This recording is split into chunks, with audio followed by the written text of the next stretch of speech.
Hey guys, I know I'm not in my usual little cubby hole, but the batteries on it are dead and I don't think I'm going to be in it, to be honest, until I move. And I am kind of using whatever new little background setup I decide to go for. So bear with, I know I just made it and I'm not using it. Okay.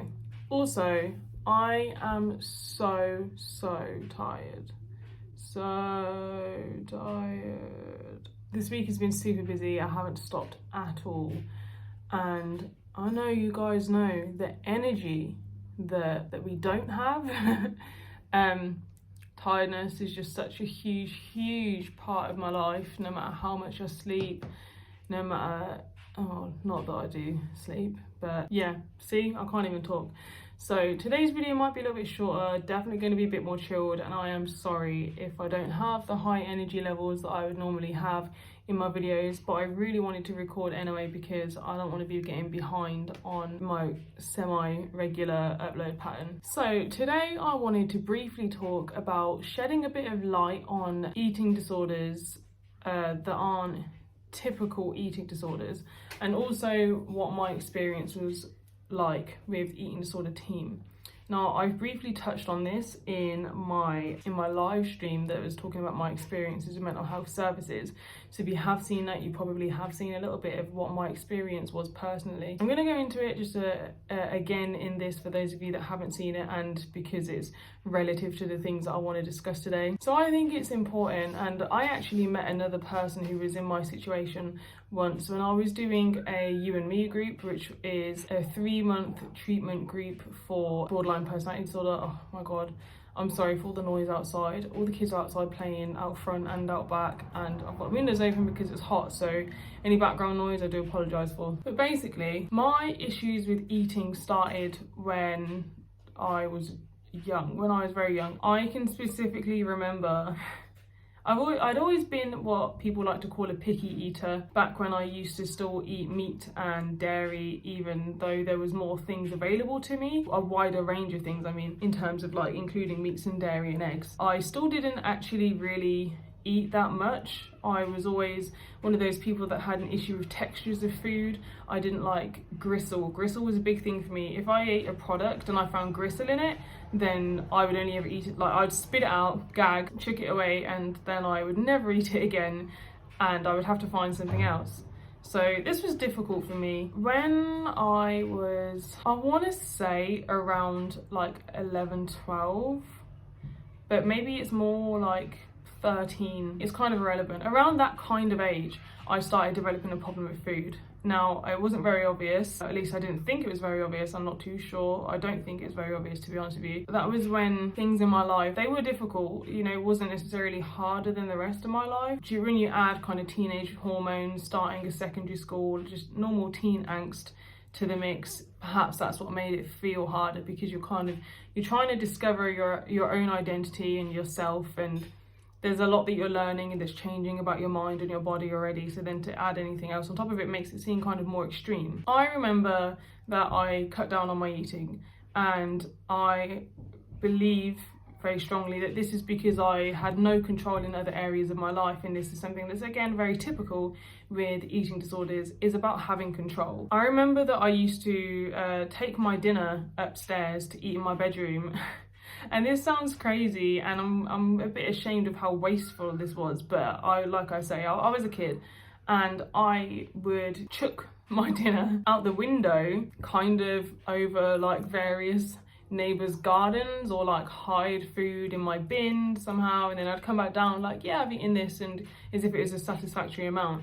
But I was always the person who didn't eat anyway. Whenever I used to go out for dinner with a friend or family or something like that, I quite often throughout my whole teenage life would order child portions.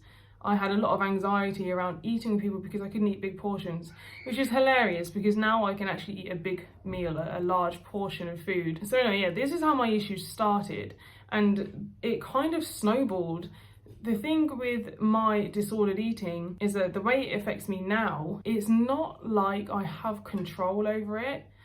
And to be honest, I think eating disorders in general, you don't have control over them. They do take control. As I said, because mine's labelled as disordered eating, and this is because it doesn't fit in the category of the 3 main eating disorders that are recognised, which is bulimia, anorexia and binge eating. So anything that kind of doesn't tick those boxes is classed as just disordered eating. I guess that must be the case for a lot of people. When I struggle with food, it usually starts by accident. So this is kind of the routine that it would go through for me. Let's use this week as an example, because I've been really busy all day, every day. I literally haven't stopped. So let's just say I have a really busy week and I skip meals because I'm busy. Not because I'm intending to skip meals. Let's note that I do also do this on purpose, but 99% of the time it starts by accident. So I'll skip meals without really noticing, like I don't have time for breakfast that day, or I don't have time for lunch that day.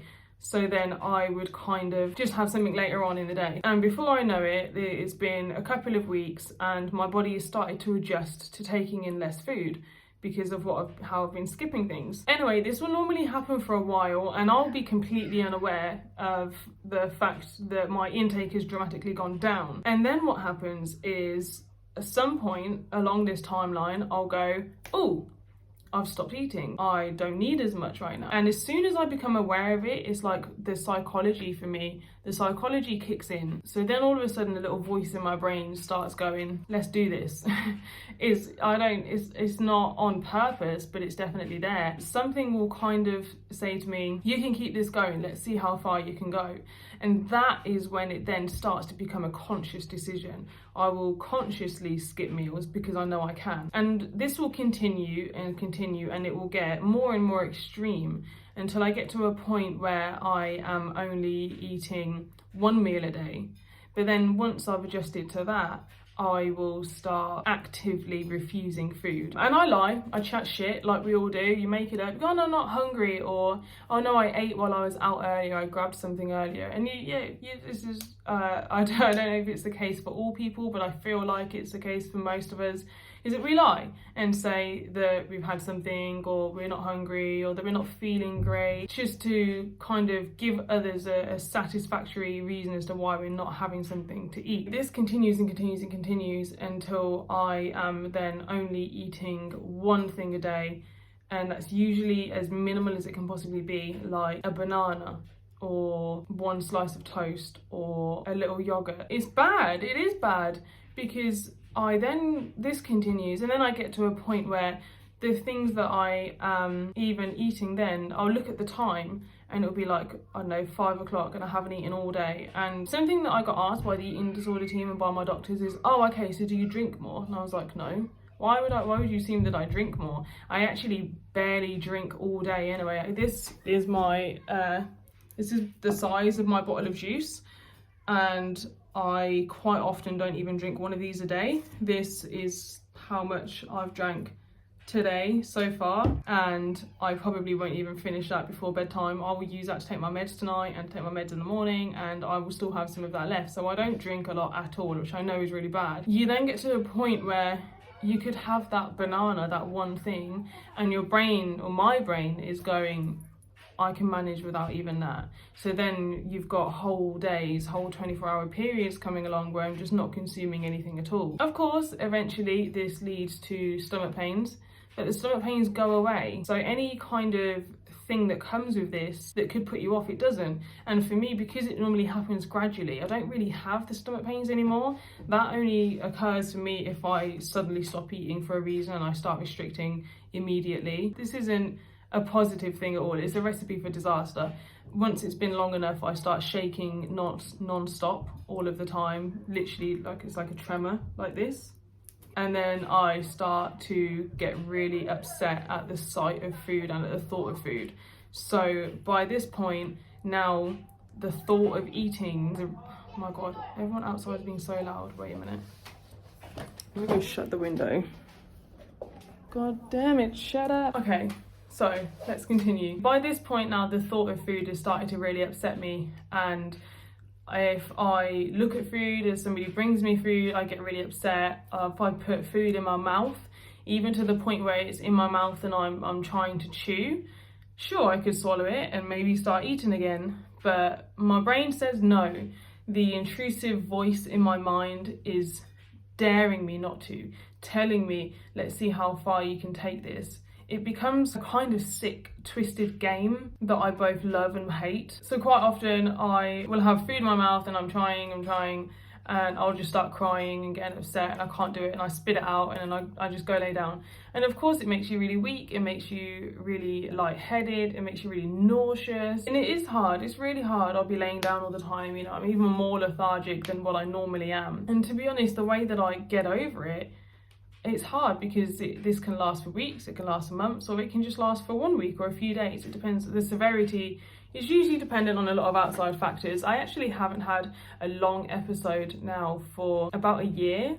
I did have a mini episode. I did have an episode not that long ago. I want to say like a few months ago, I'm not too sure, but I managed to get over it. In terms of my experience with getting this diagnosed though, it was really difficult, and I actually found that perhaps this is another change that needs to happen.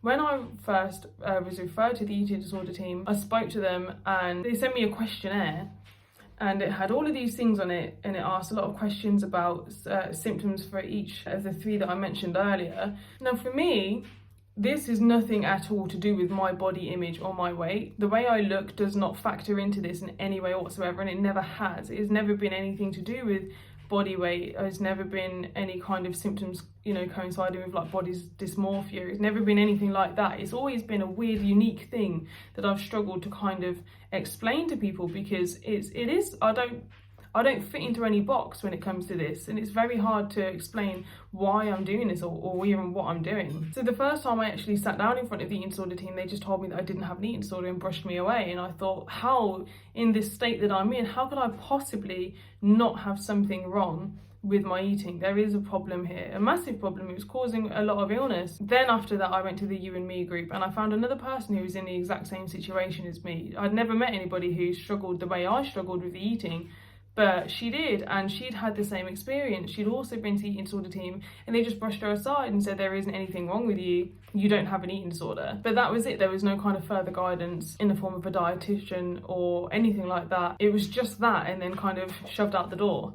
The only way I actually managed to get this diagnosis was because when I think I had another long episode, and I got re-referred to the eating disorder team by my doctor, a really, really lovely doctor. And she did me an urgent referral because the point I was at when I had gone to see her, which was actually for the anti-sickness medication, I was shaking all the time and I was very weak, and I struggled to do a lot of things. So it had already been going on for quite a long time, and I was in a quite a bad way when I went there. And she referred me back. They said, yes, your class is disordered eating. Obviously with that, my eating struggles kind of coincide with crisis for me.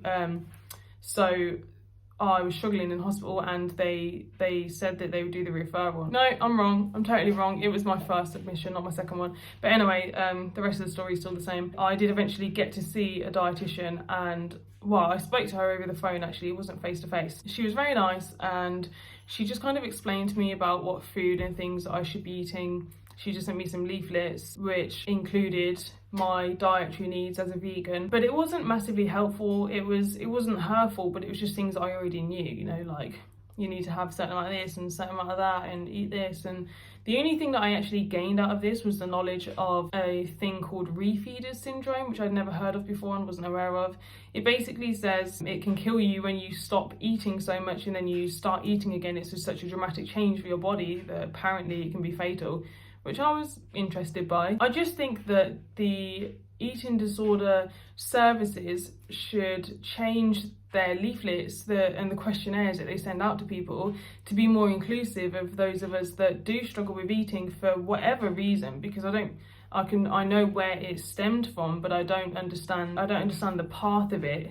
I don't understand how it works in a really weird way. It doesn't seem straightforward. And I'm not saying that the other disorders are straightforward, but the way in which it affects me seems very odd, for lack of a better word. I do think that the questionnaire should just be a bit more broad and a bit more inclusive, and not leave us thinking, oh, okay, there's nothing wrong with you, so then we have to tackle this on our own, because it's not something that you can tackle on your own. I feel like this is something that is always going to be there in my life.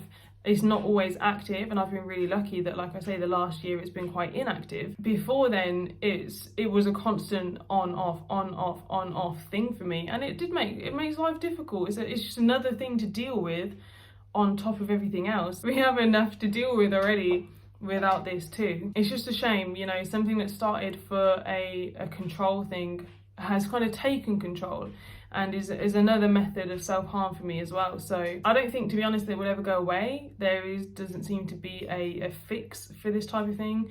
And a lot of what I've seen from people that do have the typical eating disorders, for example anorexia, I hear that it's a very similar feeling, that once you recover, it never goes away. It's always with you, and it can always come back and show its face again. I guess that's it. Sorry that today's video has been on a much lower vibe. I am, like I say, I'm just absolutely exhausted, and I haven't stopped all week, and I'm just so tired.